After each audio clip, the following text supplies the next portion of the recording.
Welcome back to week 2 of my journey through the UPL. I'm Ashenmore, coach of the Generation 7 Garchomps, and this week my opponent is going to be the Golden State Greninjas, coached by Mario Main 64. So without further ado, let's get into the team builder portion of this video. Do note on your screen you can see my opponent's team in the top right. There has been one change. Instead of Uxie, he actually had Gliscor. He actually traded the Gliscor for Uxie post-battle. I just haven't gotten around to make the video until after that was updated. So Gliscor is on there. Uh, so the first thing I have to look at is key threats. What kind of strategy do I think my opponent is going to employ? Obviously, you see Stack Attacka there, you see Mega Gardevoir, and the first thing that jumps into my mind is Trick Room. That is the most dangerous offensive threat that he has. The game might even be just one based on if he can cast that move or if he can cast it multiple times. Other major offensive threats he has is Staraptor, which I have had the unfortunate privilege of underestimating before. That thing does just insane damage, so I would expect to see something like a Scarf Staraptor potentially appear. Jolteon, also very fast, very, very wide move pool coverage. And then Conkeldurr, which my team can't deal with incredibly well. I do have some methods with which to deal with it, which is one of the main reasons I'm bringing Mega Diancie this time, but it's still going to be somewhat of a problematic mon if I see that. One kind of thing to note as far as Jolteon goes, it cannot cover everything. It's really going to be reliant on its hidden power in order to be able to target specific things. So, for instance, if it doesn't run Hidden Power Grass, it really can't do anything to Swampert. If it doesn't run Hidden Power Ice, it can't do very much to Salamence. It's not going to do anything to Gudra anyway, and it would also be weak to Virizion if I opted to bring that. So that's something else to kind of consider, and something I took into account when I was formulating my strategy. So speaking of strategy, it's always a good idea not to just bring mons that kind of work well together or mons that really counter your opponent, but also to kind of have some idea of how you want to end the game, how you want to win. So my main strategy going into this one is to set up a sweep. That's really one of the most common strategies that's out there. And the way I'm going to do that is with Salamence. So nickname the janitor. Obviously, he's going to clean up. That's kind of the idea from the outset here. Uh, the idea is to clean up with Outrage if possible. If I remove certain threats like Gliscor, Earthquake can do the job. If he runs tons of physical walls, Hydro Pump can potentially fake him out and get a free kill. Also, if Conkeldurr happens to be the only defensive threat left, Fly is another good option. The idea is with this team is I'm looking to eliminate key things that will stop Salamence from sweeping so that I can just send him out, hit one move, and just start mowing through the team with Moxie and Scarf. There really isn't much of a way to stop this. Uh, Probably his best answer to this would be something like Scarf Jolteon with HP Ice. However, I fully expect the Jolteon, if he brings it, and I'm sure that he will, to be running Hidden Power Grass. Just because that hits more things that Jolteon doesn't do a whole lot of damage to. Alright, so we got Ments. Now we gotta decide, hey, what are the key threats we have to take out of the pool? The main one's going to be Stack Attacka and Mega Gardevoir, not just because they can set that Trick Room, but because they resist that Outrage. It's hard to get through them with that. So, because of that, I've kind of designed two of my other Mons specifically with those Pokemon in mind. So, the first one is going to be Silvally Fire. Yes, kind of a weird bring. But with a defensive sort of build, with a little bit invested into offense, this is one of my main counters to a Mega Gardevoir, and also to Rotom Mow if you happen to bring that. It can also do very large amounts of damage to Kyurem, especially if he doesn't bring Earth Power, and even if he does, that's not a guaranteed KO. So running Iron Head, that almost guarantees a kill on non-defensive variants of Mega Guard. It does a lot of damage to the Kyurem. Running Parting Shot for that kind of pivot momentum if we need to. Thunder Wave is basically there to shut down the Staraptor on the Switch potentially, or anything else on the Switch. And then Multi-Attack Fire is mainly there for that Rotom Mow. The other kind of mon that we have is kind of like a counter mon to the main things that are going on is Celesteela. This one is also a little bit attack oriented. This is kind of like my backup win condition if for some reason Salamence dies. I'm not planning on that happening, but if it does, this is something I can use. Uh, Obviously, we're going to kind of go full attack and full HP. The reason for this is so we can tank a hit from that Stakataka. This is one of my very few Pokemon that can actually do that. And then we're running just full offensive moves. That Earthquake can hit the Stakataka and kill it. The Heavy Slam guarantees a kill on the Mega Gardevoir. And basically, with the amount of bulk that we're currently running, we will always survive a coverage move from Mega Guard. So it does get electric coverage, it does get fire coverage, but we will survive that hit. That's fine. Steelium Z is there to OHKO specifically the Staraptor and the Kyurem. So if I can sit this in front of either of those two mons, I can also OHKO them with Steelium Z. Flame Charge basically allows me to potentially start boosting my speed tier up. I don't know if I'll really use that very much. It also can serve as kind of like a surprise move for, again, that Rotom Mow. Air Slash is there for the Conkeldurr. Regardless of what his build is, Air Slash will 2KO him. That's kind of another reason why we're running that Brave nature, so we're sacrificing speed for more attack so that we hit pretty hard on the special side as well.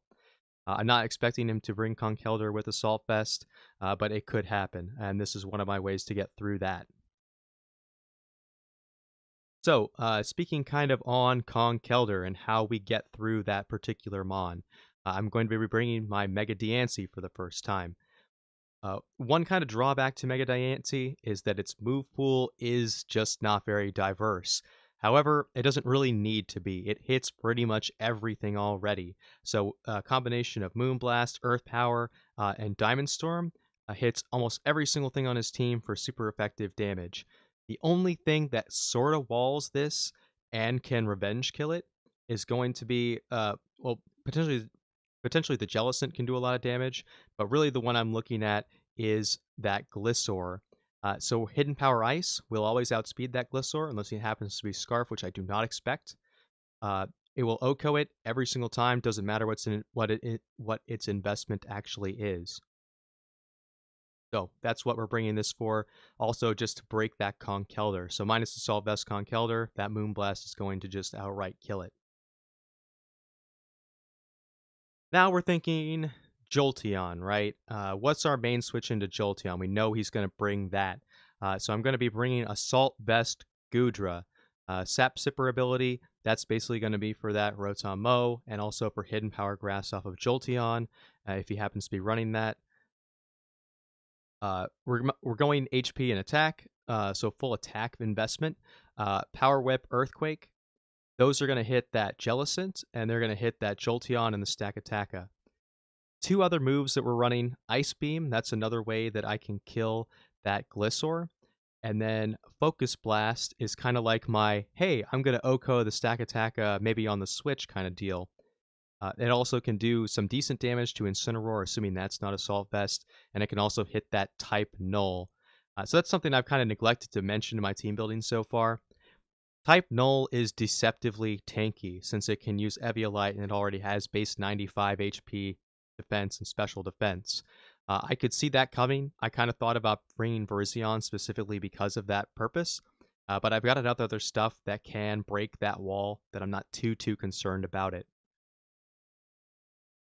If Trick Room is up, I don't expect that I'll actually use Focus Blast to try to kill that Stakataka. I feel like the damage from Earthquake is going to be the safe way to go. And the reason why, even though the Earthquake will not kill Stakataka, is for the last Mon on my team that I'm going to bring. So this is kind of like my trump card against the Trick Room idea, right? So I'm going to be bringing this Greninja. Gunk Shot will kill that Mega Gardevoir, or at least it will do a ton of damage. Hydro Pump hits a lot of stuff on his team very, very hard. Low Kick is mainly there for that type Null and for the Kyurem, which I otherwise can't hit very well. And the key move here is going to be Water Shuriken. So Water Shuriken guarantees a kill on the Stakataka after it eats an Earthquake from literally any of my Mons.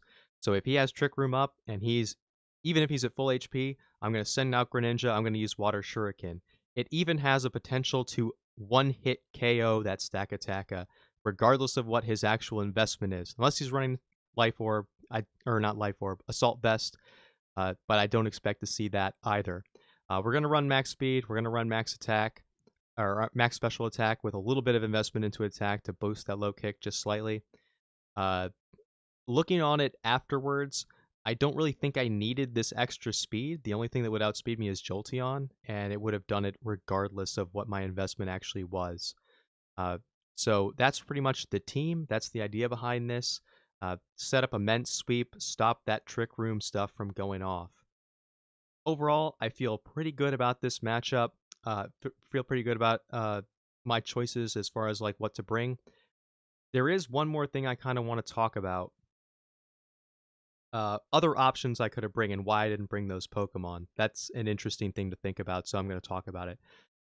Swampert would have been pretty good against his team, but I feel like he'd prep pretty heavily for it because of that, especially with that Jolteon, which is one of the main things it would counter. Licky is kind of too slow. Weezing's kind of too slow as far as like an offensive presence. Virizion, I didn't really feel like it met, like it went very good type-wise against his team. And then the very last one, Alola Marowak, also didn't feel like it matched up very well against his team either. Specifically because of Incineroar, which I definitely expect to see. That's a pretty hard counter to Alola Marowak. He'll just OHKO in with knockoff, and we won't really get much done. One other thing to think about, I have gone here with literally entirely offensive move pools on all 6 Mons.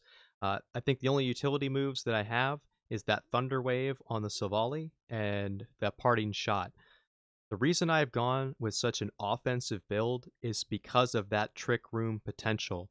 If I let any pressure up at all, that's going to give him more options to use Trick Room. And if he uses Trick Room too many times, this game is going to be over because of that Stack Attacka. It's simply the best Trick Room sweeper. There's no way I can get anything slower than it. There's no way I can survive too many hits from it, maybe 2 times. That's basically what we're going for here. Limit the amount of Trick Rooms that can be used, and then get that Salamence to sweep. So, we'll get into the battle and see how this strategy worked out.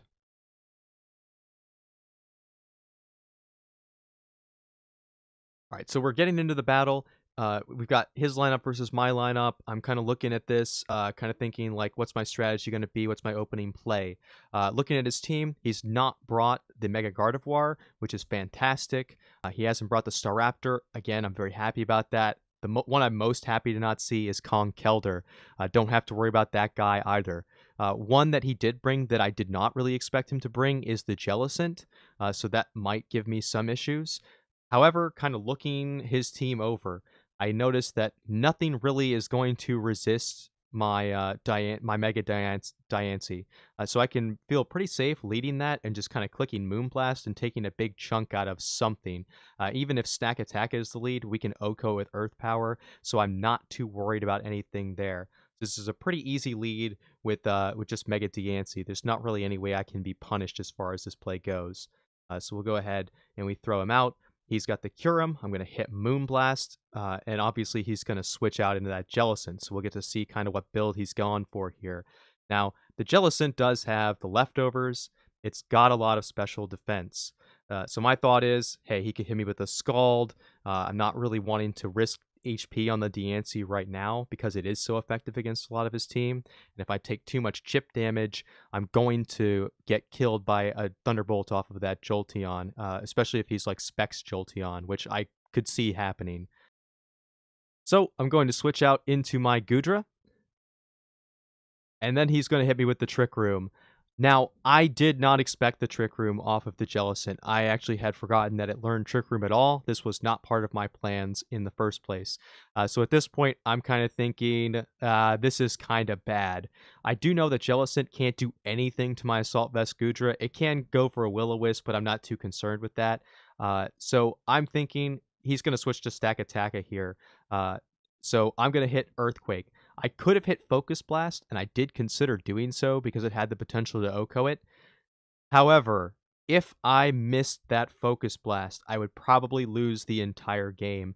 I felt like it was better to get the guaranteed damage off of the Earthquake and be able to finish him off with the priority move from Greninja than it was to go for that 30% miss chance. And we all know that when it comes down to like ones that you have to hit, you never do. So I'm going to hit that Earthquake. I do predict the Stack Attacka coming in. That deals a significant portion of damage, but I have got to switch out. And then he's going to run his Z move, Continental Crush, on my Celesteela switch in. My idea here was if I switch Celesteela in on any move, I was probably only going to take a little bit less than 50% damage. The fact that I took that Z move and actually survived, wasting 2 turns of Trick Room, is fantastic. So that's fine. I'll take that, even though I know Celesteela is going to go down here. I don't need it for the Mega Gardevoir, and it's not going to serve much of a purpose against a lot of his other Mons anyway. So I'm kind of happy to sacrifice that here. So he's going to kill it off with the Gyro Ball, and I'm going to go in with that Greninja. So this goes into options. What can you do? Can you start trying to predict your opponent's move and try to gain an advantage that way? In some scenarios, I say yes. And it's also somewhat a decent idea to be unpredictable with these kinds of things. But in this particular instance, if I went for a move that was not Water Shuriken, so not that priority move, and he clicks any attack move, that is going to kill Greninja, and that is going to mean I'm going to lose this game, period. So I have to click Water Shuriken here. There's really no choice. Even if he switches out into something else, I have a really good follow-up play, unless it's like Jolteon, and even then, that's going to put it in range of Hydro Pump later on. So I'm definitely playing Water Shuriken here. He does switch into that Jolteon, and we only hit 2 times, but it's not too big of a deal. I guess if we'd hit a lot of times, potentially we could OHKO him or 2 HKO him with Water Shuriken, but that's not really necessary. What matters is we force that Stack Attacka out.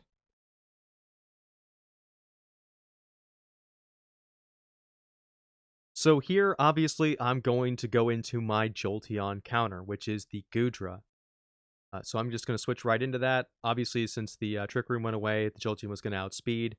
He can switch into whatever he wants here. He goes into that Jellicent. Now we are carrying not Vine Whip, Power Whip, specifically for this Mon. So now we can pretty much 2 HKO that Jellicent. That is going to mean he could go for another Trick Room here, and he may get that off.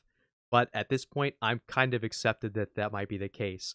I do have one more sacrificial pawn, which is that Silvally Fire. I don't really have any reason to keep it around except to do a little bit of damage to Kyurem, and I have plenty of ways to kill Kyurem at this point anyway. Because he switched out of that Diancie, that means he's not running some sort of a defensive build. He's probably full offensive on that particular Mon. So that's kind of the read that I'm making here. So I'm definitely going to go for the kill using that Power Whip. He does go for that Trick Room. I expect that he's probably just going to stay in and sack this off. He goes for the Skull, does not get the burn, would not have mattered. And we're going to Power Whip, and that thing's going to be dead. He's going to send out that Stack Attacka.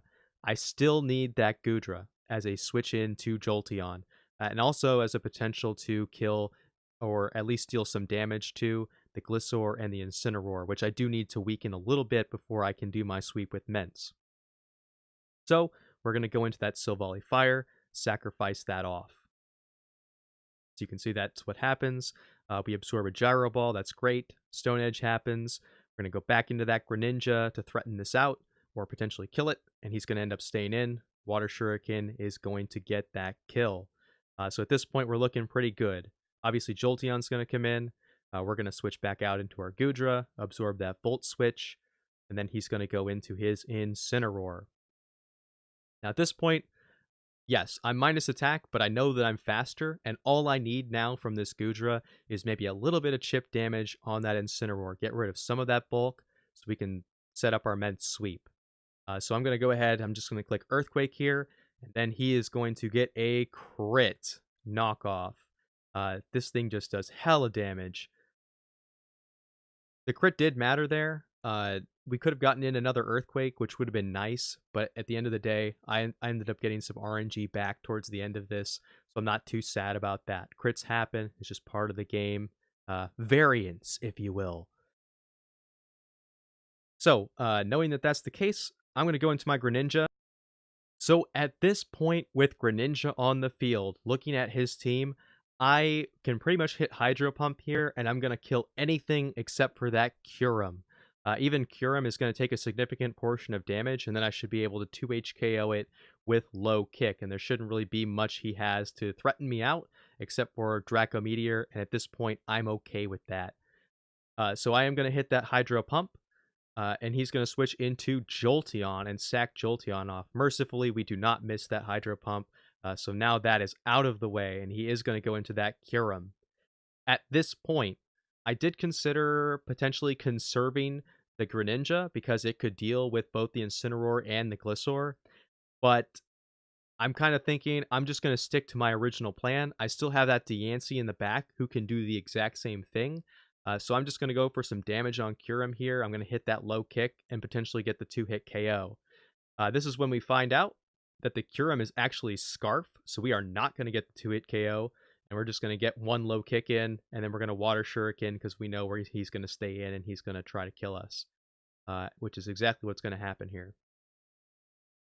We get Ice Beamed, and I decide here I'm going to go into that Salamence. I did have two options here. I could have gone for the Mega Diancie right now, but because he is Scarf, I do not want to take extra damage on that Diancie. It may need to live a hit later on. So we're going to go into that Mence, and we are just going to hit the Outrage button. We get one kill. He switches in Gliscor. Obviously, we're just going to click Outrage again.